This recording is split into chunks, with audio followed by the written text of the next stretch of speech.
अगर आपने कहानी के पिछले पार्टों को नहीं देखा है तो आप हमारे चैनल डरावनी कहानियाँ पर जाकर देख सकते हैं। तो चलिए बढ़ते हैं आगे कहानी की ओर। अभिमन्यु ने अब अगले शख्स के घर जाने का फैसला किया, यानी कि मारा गया तीसरा व्यक्ति भैरवनाथ। भैरवनाथ के घर में अभिमन्यु उसके परिवार से मिला। परिवार में भैरवनाथ के 2 बेटे और उनकी बहुएं मौजूद थीं। साथ ही भैरवनाथ की पत्नी भी थी, जो काफ़ी बुजुर्ग थी और बिस्तर पर लेटी हुई थी।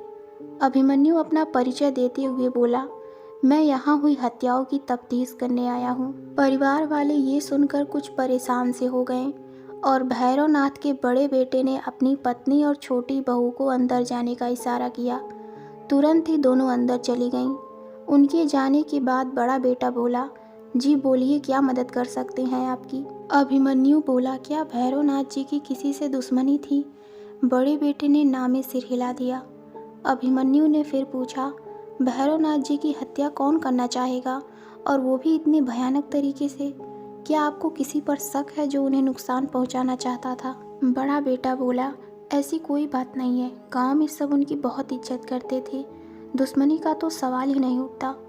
अभिमन्यु एक पल के लिए चुप हो गया, फिर बोला, अच्छा ये बताइए, कत्ल के दिन भैरवनाथ जी क्या कर रहे थे। बड़ा बेटा बोला, पिताजी किसी सरकारी काम से बलिया गए थे और लौटते हुए उन्हें काफ़ी देर हो गई थी। हमें लगा कि रात को वो बलिया में ही रुकेंगे, क्योंकि 9 बजे के बाद सफ़र करना खतरनाक था। अभिमन्यु अब तक समझ गया था कि सारे गांव वालों को यही डर खाए जा रहा है। तभी भैरवनाथ का छोटा बेटा बोला, अगले दिन सुबह के 6 बजे हमें बुरी खबर मिली। जब हम वहां पहुंचे तो देखा कि। छोटा बेटा बोलते बोलते रुक गया, जैसे उसे वो भयानक दृश्य फिर से दिख गया हो। अभिमन्यु ने फिर सवाल करते हुए पूछा, क्या देखा आपने। छोटा बेटा कुछ कह नहीं पाया। तभी बड़ा बेटा बोला, पिताजी की लाश एक साड़ी में लिपटी बरगद के पेड़ के पास मिली थी और पास में ही कुछ अजीब सी चीज़ें पड़ी थी। अभिमन्यु चौंक कर बोला, अजीब सी चीज़ें मतलब। बड़ा बेटा बोला, कुछ नहीं, तंत्र मंत्र की चीज़ें, जैसे नींबू, सिंदूर, चूड़ी। अभिमन्यु को कुछ समझ में नहीं आया। उसने फिर पूछा, आपने कहा कि भैरवनाथ जी बलिया गए थे सरकारी काम से। अगर उनको पता था कि रात के 9 बजे के बाद बलिया से सफ़र करना खतरनाक साबित हो सकता है, तो फिर भैरवनाथ जी वहाँ उस बरगद के पेड़ के पास कैसे पहुँचे और वहाँ क्या कर रहे थे। इस बात का जवाब दोनों बेटों के पास नहीं था। वो इस बारे में कुछ नहीं जानते थे। अभिमन्यु कुछ सोचते हुए बोला, अजीब बात है, पर आपके पिता की लाश साड़ी में क्यों लिपटी हुई थी, और वो तंत्र मंत्र की चीज़ें, क्या मतलब हो सकता है उसका। अचानक बिस्तर पर लेटी भैरवनाथ की पत्नी एक गहरी आवाज़ में बोल उठी, ये उस डायन का ही काम है, वो किसी को नहीं छोड़ेगी। वो फिर से जाग उठी है और उसका भूखा प्रेत चारों तरफ घूम रहा है। दोनों बेटे ये बात सुनकर सहम से गए और थोड़ी देर के लिए वहाँ भयावह सन्नाटा छा गया। कुछ देर बाद बड़ा बेटा धीरे से अभिमन्यु को बोला, साहब मेरी बात मानो, इस जांच को आगे मत बढ़ाओ, आपकी जान को भी खतरा हो सकता है। अभिमन्यु वहाँ से निकल गया। उसके कानों में भैरवनाथ की पत्नी की चेतावनी भरी आवाज़ गूंज रही थी, डायन किसी को नहीं छोड़ेगी, सबको मार देगी।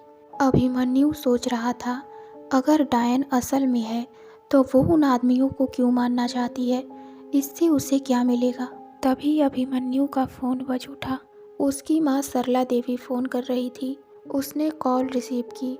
उधर से उसकी माँ शिकायत करते हुए बोली, तुमने कहा था कि तुम रोज़ फ़ोन करोगे, लेकिन पूरे 2 दिन हो गए चकिया गए हुए, अभी तक तुम्हारा एक भी फ़ोन नहीं आया। अभिमन्यु थोड़ा खींचते हुए बोला, अम्मा काम बहुत है यहाँ, बिल्कुल टाइम ही नहीं मिला फ़ोन करने का। सरला देवी बोली, अच्छा बेटा थोड़ा सतर्क रहना, मैंने सुना है उस गांव में किसी डायन का साया है। जब से ये पता चला है मेरी जान अधर में ही अटकी रहती है। ये सुन अभिमन्यु और ज़्यादा चिढ़ते हुए बोला, अब अम्मा आप भी ये डायन वायन की बकवास बातें, अरे कोई डायन नहीं है यहाँ, सब लोगों का भ्रम है, मान के बैठे हैं कि ये सब डायन कर रही है। उधर से सरला देवी चिंतित लहजे में बोली, अरे भ्रम नहीं है बेटा, सच है ये। तू इन सब चीज़ों को मानता नहीं तो इसका मतलब ये तो नहीं कि ये सब चीज़ें होती ही नहीं। देख मुझे बड़ी चिंता हो रही है तेरी, जल्दी से घर लौटा। कोई ज़रूरत नहीं है ऐसी जगह काम करने की जहाँ डायन चुड़ैल के साए घूमते हों। अभिमन्यु उनको समझाते हुए बोला, देखो अम्मा, अब लौटूंगा तो इस केस को सुलझा के ही लौटूंगा और उसमें अभी बहुत टाइम लगेगा, तो आप ये फिजूल की चिंता करना छोड़ दो, यहाँ सब ठीक है। सरला देवी जल्दी से उसकी बात को काटते हुए बोली, बेटा टाइम ही तो नहीं है, एक बहुत अच्छा रिश्ता आया है तुम्हारे लिए, उसे मना करना बहुत बड़ी बेवकूफ़ी होगी, बड़े ख़ानदान वाले लोग हैं। सरला देवी बोली, 1 साल पहले जो हुआ था उसे भूल क्यों नहीं जाता, जो हुआ सो हुआ, अब आगे बढ़। ये सुनकर अभिमन्यु के चेहरे पर तनाव आ गया और उसने तुरंत फ़ोन काट दिया। वो चाह कर भी नहीं भूल सकता था 1 साल पहले प्रीति ने कुछ ऐसा किया था जिसकी वजह से अभिमन्यु के दिल को एक गहरी चोट लगी थी, और जब भी कोई उस बारे में बात करता था अभिमन्यु का मन और भी खराब हो जाता था। आखिर ऐसा क्या कर दिया था प्रीति ने जो अभिमन्यु भूल नहीं पाया था?